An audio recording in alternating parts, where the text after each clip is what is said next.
Hello everyone and welcome to this video on the European Maritime and Fisheries Fund.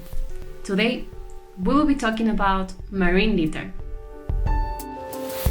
Around 150 million tons of plastics have accumulated in the world's oceans.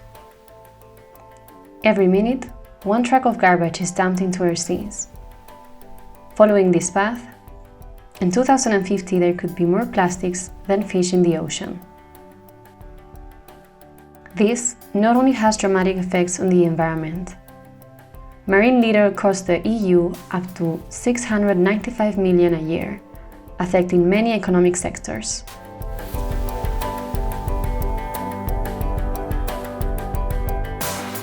Health-wise, it is a vehicle for disease and bacteria and accounts for toxicity in the food chain. Keep in mind that many fish we consume have, at one time or another, accumulated plastic microfibers.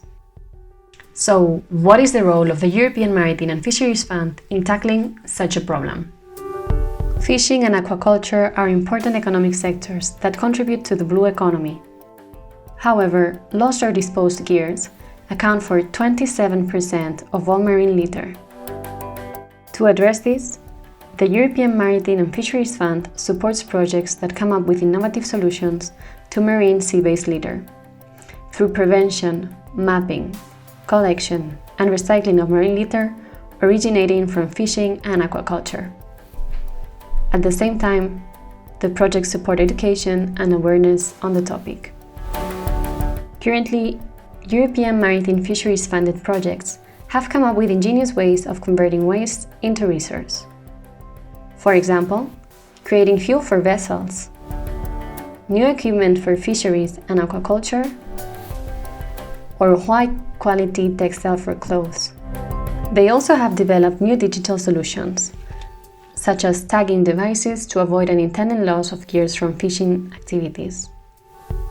They also work hand-in-hand with local communities to prevent marine litter from aquaculture, such as Aqualit, which has already launched its own Aqualit app toolbox. While being a huge environmental, social, and economic challenge, marine litter also opens an opportunity to innovate in the blue economy sector. If you're curious to know more about these projects or wondering about what other actions the European Maritime and Fisheries Fund is taking, go ahead and click on the links below.